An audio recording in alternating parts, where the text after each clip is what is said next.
Hey, it's Joel from the Boardgame Mechanics, and I'm taking a second look at Villages of Valeria because, congratulations, Daily Magic Games and Mr. and Mrs. Valeria. It's an expansion, brand new bouncing baby, 8-ounce expansion.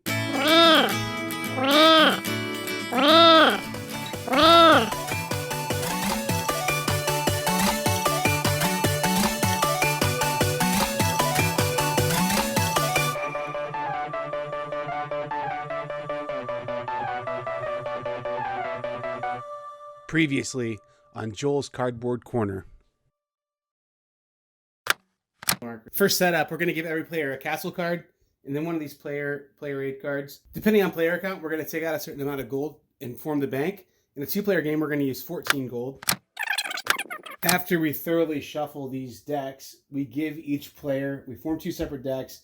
We give each player 6 of the building cards. That's their starting hand, and it's secret knowledge. We don't let people know what we have in our hand. After we deal everyone their starting hands, we're going to go ahead and set up the table here. And that means putting out 5 building cards and putting out 5 adventures.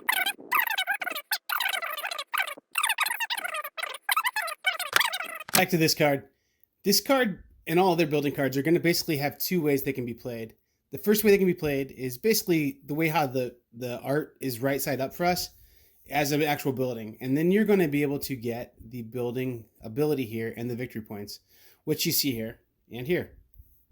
If you flip the card over, you can develop this card. And when you develop a card, you're going to tuck it underneath your castle. And once it's placed there, only this top part of the card is going to show. So when I develop, I'm going to do something like this.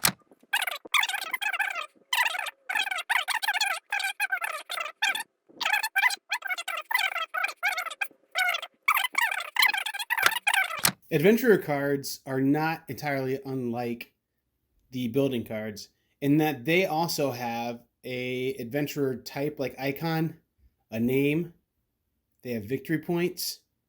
They also have an ability that's similar, will power up one of the phases of the game or give you an immediate based on if it has the lightning or one of the phases named. Then they also have a cost. The big difference here right off the bat is that there is no develop on this card.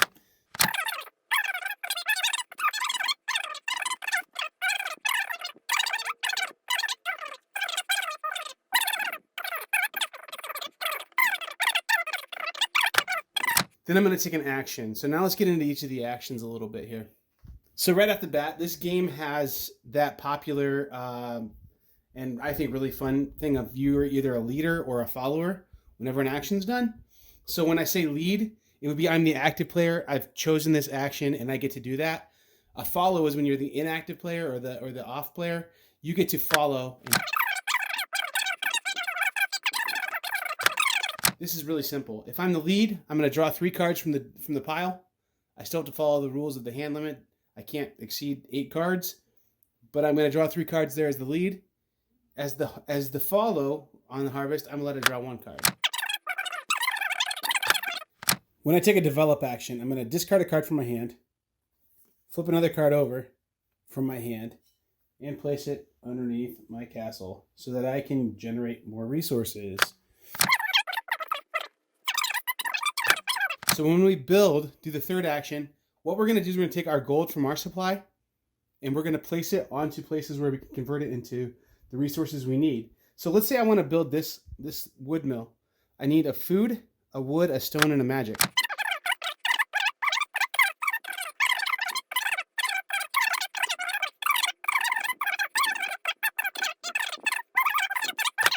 The recruiting action is similar to building in some ways, but it's also pretty different.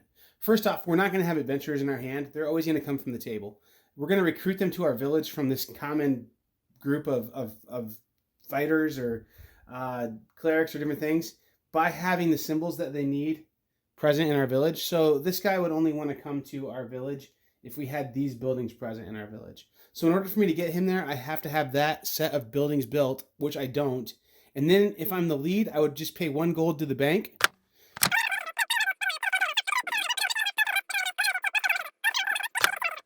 Finally, we have everyone's favorite.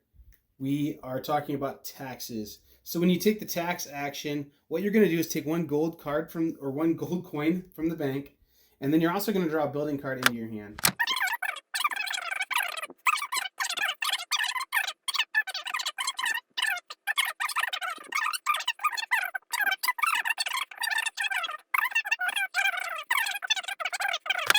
Let's say I keep building and I get 12 there eventually, a combination of buildings and adventurers, then that would trigger the end of the game. What's going to happen on the end of the game is that turn that was triggered, that ends the game, is going to be the last turn, but we're going to follow through all of that turn, finish that.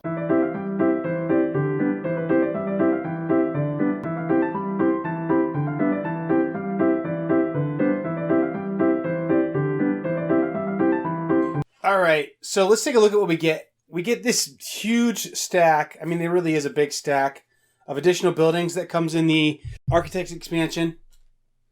We also get a few citizens. The expansion's called Architects for a reason, though. So we get these Architects, which are going to change how we score. And it's really reminiscent to me of how you score points in Valeria Card Kingdoms. It looks like a card straight out of Valeria Card Kingdoms, one of your dukes that you have. So it kind of adds that duke idea to this game. The other thing that we get in here that's kind of a mechanic changer as well are these castle lands. The castle lands basically are going to let you pay gold and a card to get a wild resource. So there's times where you have extra cards in your hand. You've got a good engine building cards up for you. But then you can't use those cards all the time to do what you need to do. So this is going to be an opportunity for you to burn some cards and then get wild resources. So a very cool little expansion there. The extra cards that go in the base game and in the form of citizens and extra buildings is cool because it makes things a little fresh. But then these architects in these other lands are really kind of unique and interesting too. This one doesn't change the game though quite as much as Landmarks does. And we're going to get to that one right now. In this expansion, you get some additional citizens as well. You also get a few buildings too.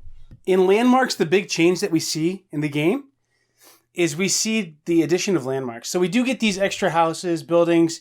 We do get these extra citizens. And these actually are really neat because they kind of connect with the landmarks. So if you're going to play with landmarks, you need to make sure that you put those guys in there. But vice versa is definitely true. If you weren't playing with landmarks, these guys would be completely useless to play with. So because they score points for landmarks. Landmarks come in basically 5 different forms. We have a ward tower. We have a silo, a statue, a windmill, and a gate. And then there's these wooden bits on there. And I'm thinking that that's probably the part that's the most puzzling to you guys. So what happens with the landmarks is you basically, when you follow, in the base game when you follow, you're doing roughly the same action as the person who's leading is doing. But when you follow with the landmarks, you do something totally different. You pay a kind of resource and you ditch a card, and then you're able to build like a windmill in your village or build a gate in your village. And those guys, only the gates are going to score points for you when you're getting them right away. But the rest of them are kind of a majority game.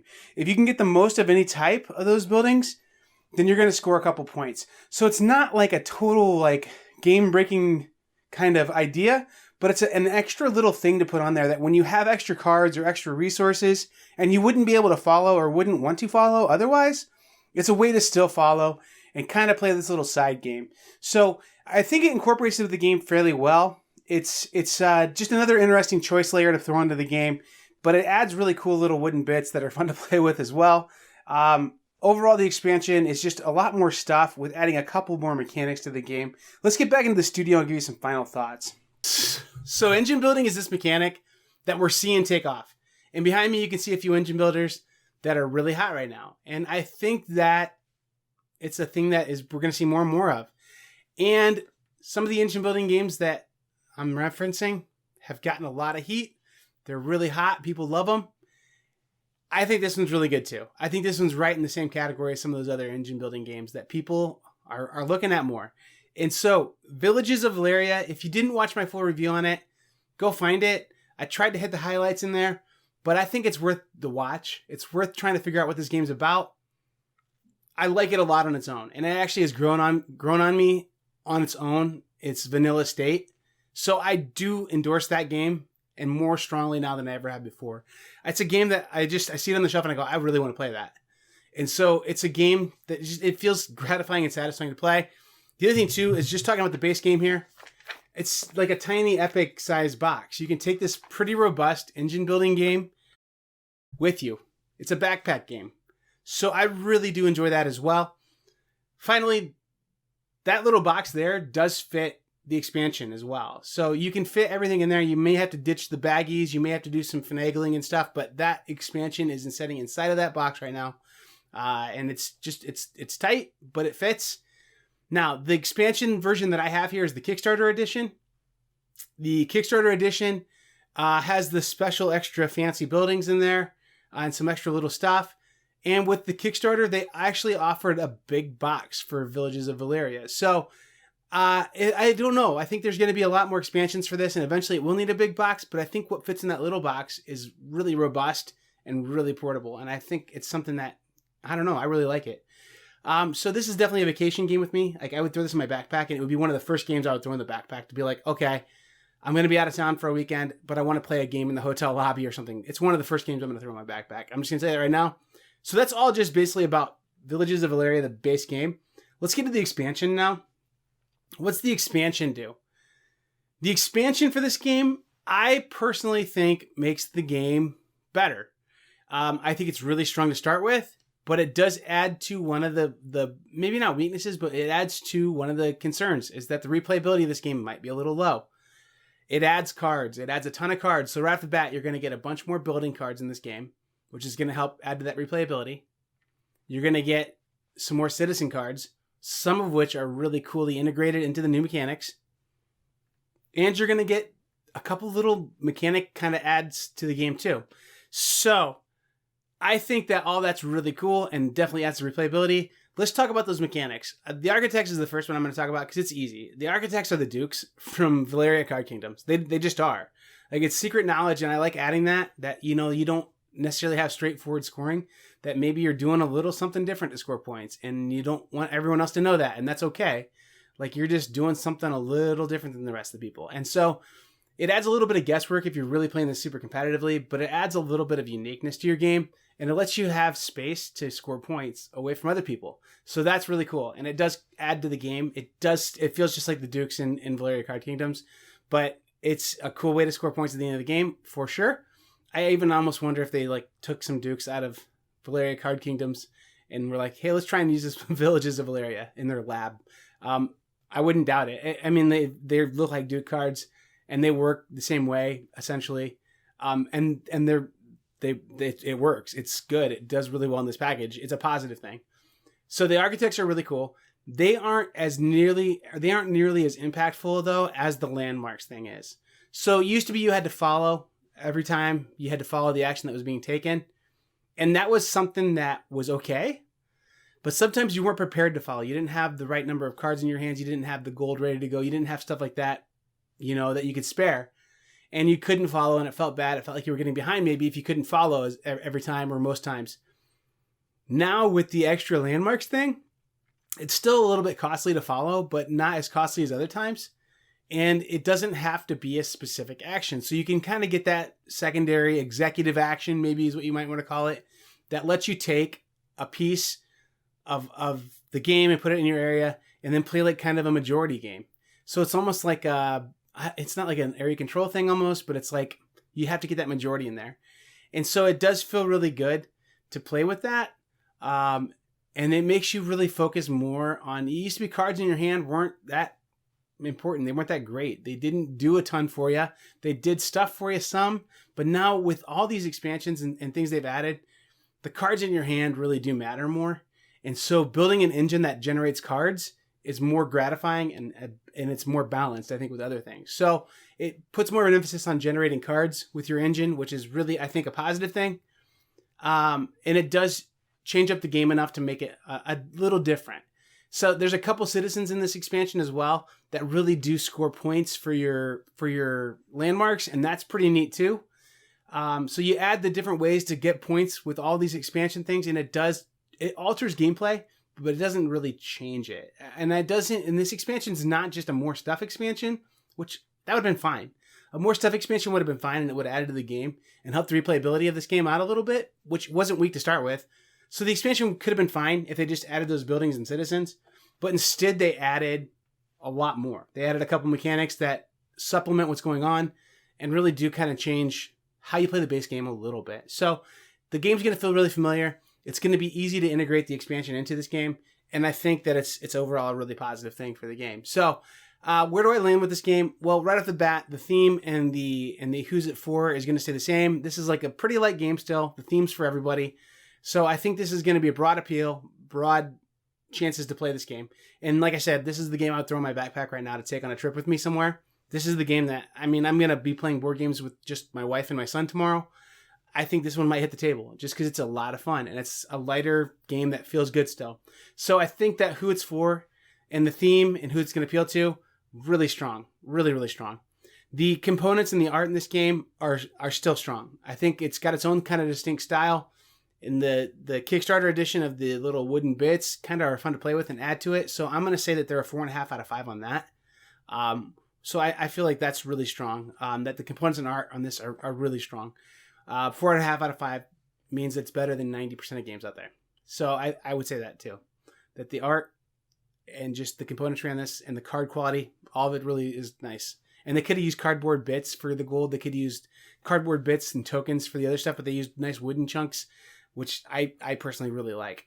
The replayability on this game, I think maybe is where this was a little bit weak at before, or it wasn't as strong as it could be. The replayability now with all these little extra modules and things in there, I would start and play vanilla with people for maybe 4 or 5 times before I thought about shifting. And then I would shift to maybe just adding architects, and then I would shift to landmarks. And there would be, in that entirety there, I don't know, probably 15, 20 plays before I'm even playing with everything. And then the cards are going to be totally like randomized and different every time. And the way how the architects are going to play and integrate with the different things that you're seeing on the table, it's going to be different every time. And so I think the replayability of this game is a 5 out of 5 now. I think this game is going to be unique almost every time you play it. And I think that's a really strong point for such a small little game like this. I also, with that big box that's coming out or has come out, have no doubt that they're going to have an absolute ton of expansions coming out for this game. And I'm positive that we're going to have a box full of stuff because it's a cool system. It's a really cool system. And I think they'll have different sets that work with each other. I don't know. I really don't know, but I think they're going to have a lot of expansions for this to come yet. They've got big ideas for it, I think. And it's already a replayability of 5 out of 5, I'm going to say. So if you're worried about getting a lot of use out of your game, I think this one will hit the table a lot and be used a lot because of that broad appeal, but also because of the replayability. The fun in this game, I'm giving a 4.5 out of 5 as well. It's a fun game. It's just really fun. It feels gratifying to build that engine. There's a lot of fun to this game. Even the fun to setup ratio, the fun to heaviness ratio is really high on this. So 4.5 out of 5 for me personally. I really like this game a lot. Again, better than 90% of games out there. So my overall final rating for this game is going to be a 4.5 out of 5, which is super strong. And it would even really maybe even be a 5.75 if I did quarter points. It's a strong 4.5. It's not quite at that 5 yet, but I think maybe with some expansions in the future, with some growth in this game, it could hit that 5 possibly in the future. So I really do think this game's great. I think it's something that you're going to enjoy. And I wouldn't hesitate if you're thinking about it. If you think it's a good game for you, I wouldn't hesitate. I think it's going to deliver everything that you hope for if you're aware of the game. So maybe check the original video out if you want more information. And yeah, I think Daily Magic's done it again. So if you're not a sub of this channel, that's fine. I get maybe you don't want notifications. Maybe, I don't know what that word was, maybe. But maybe you don't want notifications all the time. Or maybe you've got enough board game people that you watch. That's cool. But if you're not and you are looking for content, we put out stuff about every other day or every day. So we're another source for you. So maybe think about subbing. The other thing, too, that I want to always mention in these videos is that this is a secondary product. I think Jason and I, the other reviewer on this channel, our main thing that we do is a podcast, and it's really fun. And if you listen to podcasts or travel or commute or anything like that, or want some noise on in the background while you're playing a game, find our podcast wherever you can find podcasts. So on Apple, on the Google Play Store, in the podcast app there, on Stitcher, anything that you can find it on, you can find it by typing in board game as a compound word mechanics. Man, we've really developed a good audience over there, and it really is our main product. So check it out if you haven't checked it out. We really enjoy it. Also, you can find the videos of it here if that's your thing. But anyway, I've been Joel with Boardgame Mechanics.